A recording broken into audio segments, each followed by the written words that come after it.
What's up, y'all? We just got the latest chapter of Dandadan Chapter 190, and we got your boy Kenta as well as Okarun versus Hase. And I gotta be real with y'all, Hase' design and his powers and everything, the dude seemed like a better version of Okarun when he uses Turbo Granny power. I'm sorry, I just gotta keep it real with you guys. This dude power just seems insane, and it's crazy because this is his first battle and he's already doing this good. Granted, we do know that this guy was already in great shape before he acquired power, as opposed to Okarun. When he acquired power, he had to get in shape to utilize it to its fullest potential. But man, I am really digging Hase, and part of me want him to come back and join the Dandadan crew and be a part of the gang, and then another part of me is like, nah, some of the stuff he said to Okarun, I don't think he deserves to be on the hero side. But everybody needs a redemption arc, and maybe he might get that at some point in the future, man. So I really rock with him. I truly rock with him. But I'm curious to hear y'all thoughts on him. Let me know down below. But we about to get into this chapter, man. Okarun and Kenta is hilarious while they fight together. But again, I am still getting to the point where I need Okarun to get his powers back. I need something to happen sooner or later, sooner if possible, where he acquires his power. I still think he has it within him, and he's not quite aware of it. That his powers were laying dormant due to Turbo Granny leaving him, and it's going to awaken at some point. The question is, will it be the same exact power or something different and more powerful? That's where I leave it up to you guys to let me know that down below. But we about to get into the chapter. Make sure you subscribe and hit the bell for all notifications. So it starts off where, of course, you got Hase facing off against Okarun and Kenta. And remember in the previous chapter, he made the statement saying that, he liked the power.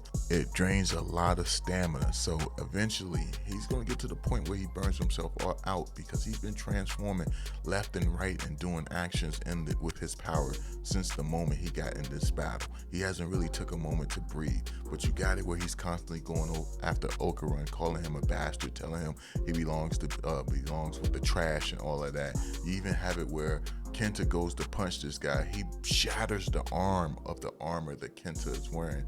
And I'm like, yo, dang, this shit look dope. But of course, you got this amazing moment where Kenta is like, hand, return, and you see it rebuilding. That's why I feel like Kenta is truly underrated. I could see him being at the bottom of people's tier list when it comes to strongest characters in the series. But the fact that he's able to rebuild his armor so quickly that you even have Hase saying like, yo, it's a pain in his ass dealing with this situation, and Kenta still manages to get a couple hits on Hase, sending him flying to the ground. Of course, Hase keeps bouncing back up and keep returning, but yo, Hase is another level. He's built different.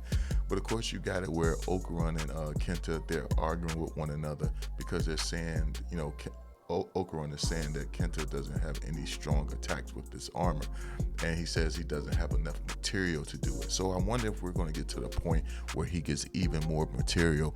I wonder if that's going to happen at some point in the story. But you got it where Okarun tells him like, yo, you put so much detail into the helmet, to the face of this creation, that couldn't you just make it a little less detailed and put those armor pieces other places to make more powerful weapons?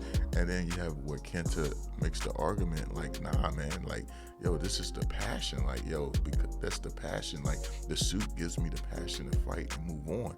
And I get where he's coming from. It's like a video game where you pick your character. You could have a character with the best ability, but you're not going to want to pick him if his design looks like trash. You're like, yo, nah, forget that.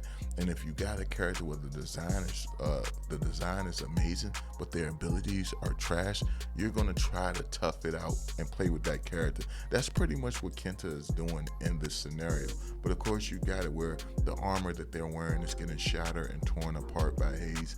Hase is relentless. He's striking left and right, attacking the armor, and he's actually calling them both creeps, calling them freaking lowlives, and saying that they don't stand a chance against them. And then you have a flashback moment where your boy Okarun is thinking about his encounters with Hase and how Hase said anybody who believes in conspiracy theories and aliens and stuff like that are better off dead. Now that's some harsh statement. That's a really harsh statement. And that statement right there is one of those things where I'm like, yeah, I don't want him to join the crew. But then like just seeing what he's capable of makes me want to join the crew. But then you have it where Okarun actually dives towards him and grabs him. And of course, Hase is like, let go of me. And Okarun saying, nah, I'm not letting go of you, because the stuff you picked at me about, the government is actually starting to confirm that aliens exist. All the stuff that I said is coming to be true. And he's naming certain situations throughout history where he's saying all of those moments were actually true. So when you look at that, Okarun really isn't crazy, and Hase should apologize. Should say like, yo, you're right. You was right this whole time. I was wrong to doubt you. I feel, I'm sorry for what I've done. But of course, Hase is too caught up with his emotions and how he got belittled at PE class, which is crazy to me. But while Okarun is holding Hase, he creates the opening for Kenta to create a new armor.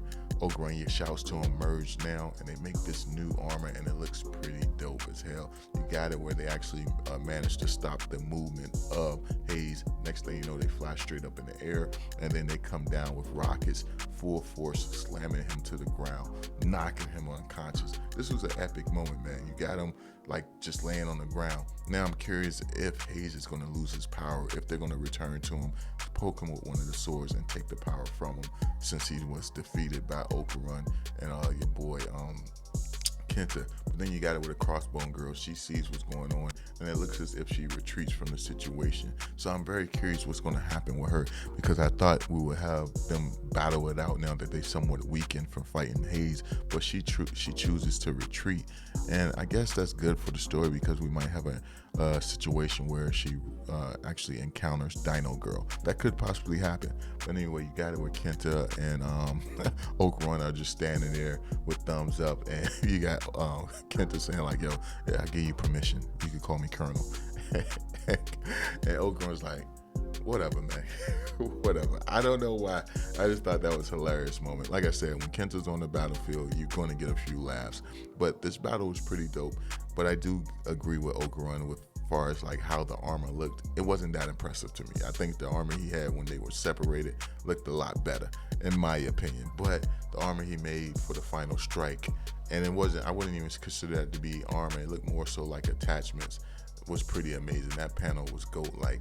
But I'm curious to hear y'all thoughts on it, man. Let me know down below. And if you like this video, thumb it up, please subscribe, hit the bell, and I'll catch you in the next one. Peace.